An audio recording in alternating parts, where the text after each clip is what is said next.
Hello viewers, I am Mr. Dilip Kumar Pal, stands before you with an important topic of global politics of fourth semester, and the name of the topic is global shifts. So far as global shift is concerned, in this video, two aspects of it have been focused. One is the meaning of global shifts, and other one is the different shifts. But now we'll discuss what is the meaning of global shifts. But before I discuss what is global shifts, I want to inform my viewers that all my videos are in Odia form and English form. So videos are given on every topic in Odia and English forms. So any topic you want, just write my name Dilip Kumar Pal and the name of the topic in YouTube. You will get both Odia video and English video. Don't be confused that videos are only in Odia or in English. They are given in both Odia and English forms. And I want to inform you that again, that whenever I am teaching, from this video, you can listen me, you can write down your notes, or you can take the help of whiteboards. You can write also from the whiteboards.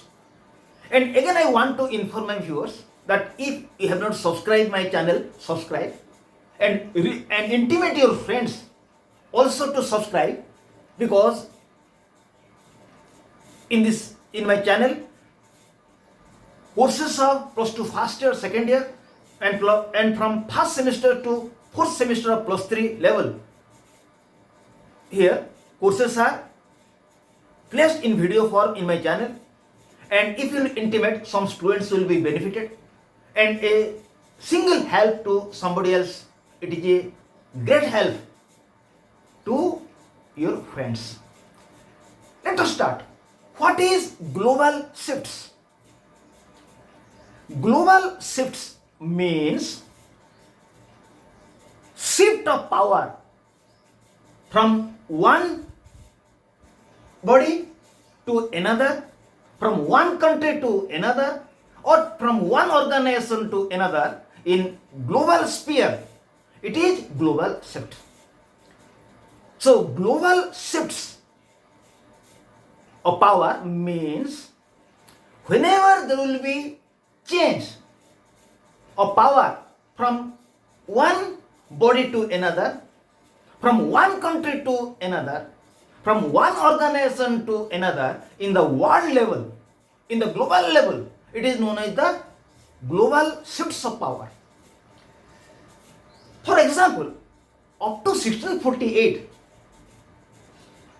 in Europe, some empires were powerful, like British Empire, Roman Empire, Spanish Empire, and Osmanic Empire were powerful prior to 1648. The center of attentions were on them.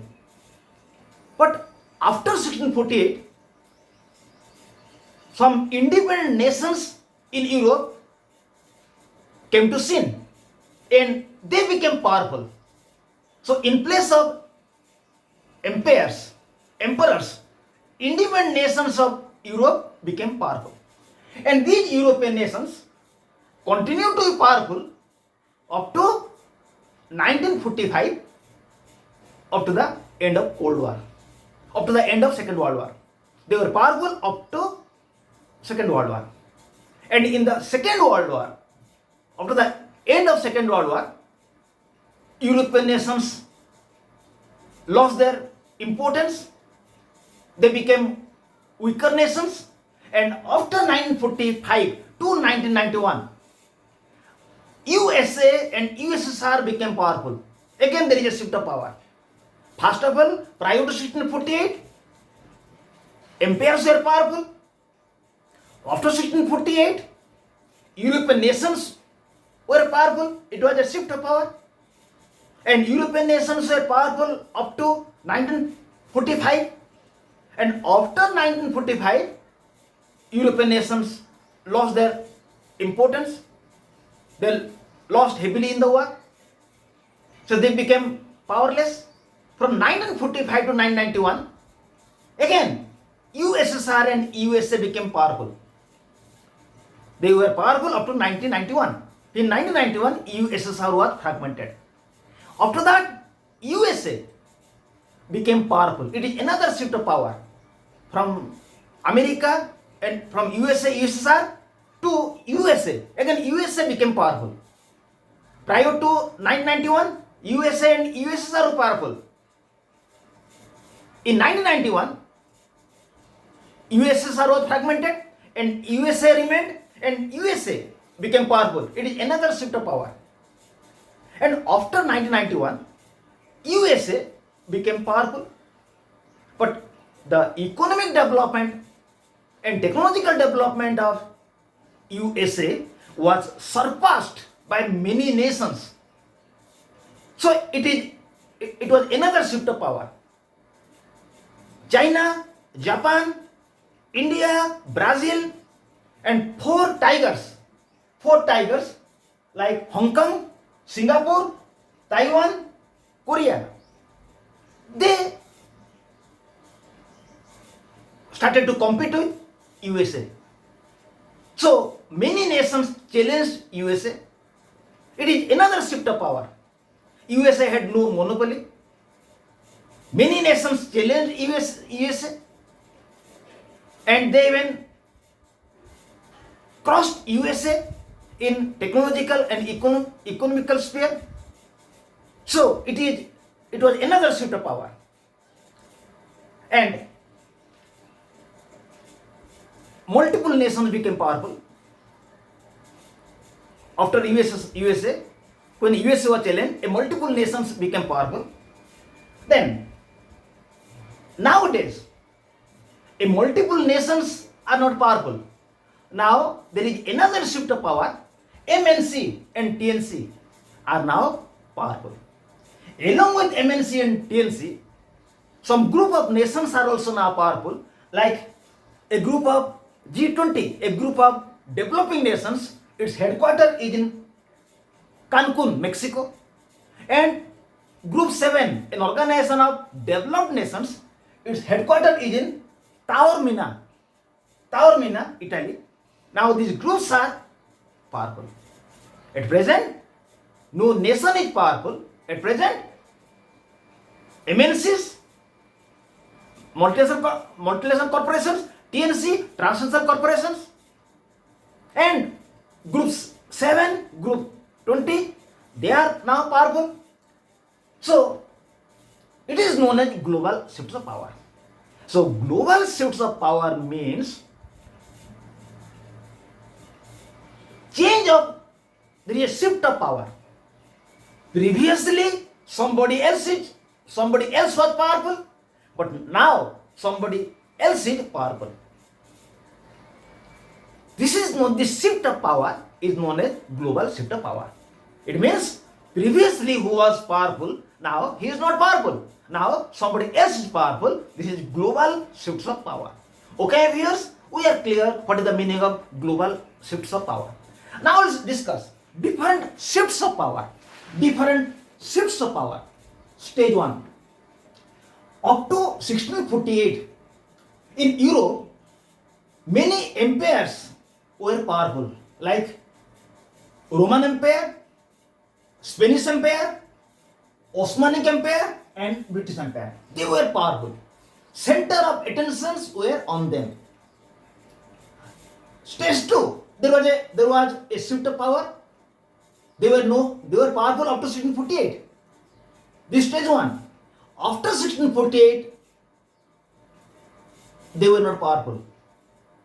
After 1648, when Treaty of Westphalia was signed in 1648, at the time, some new nations of Europe, some independent nations of Europe came to scene, like Britain, France, Greece, Spain, etc. And these nations of Europe, they came to sin. The independent nations of Europe came to sin, and they became very powerful. But they were unable to exercise their influence in the world level due to following reasons. Now, number one, rivalries among themselves. European nations were not united. Always there were rivalries among themselves. It was a reason to make them away from global power. So there were rivalries among European nations. Number two, involvement and loss in Second World War. In Second World War, the European nations were involved in the war, and great losses were on them. Number three, socio-economic and political crisis in these nations. In these nations, there were socio-economic political crisis.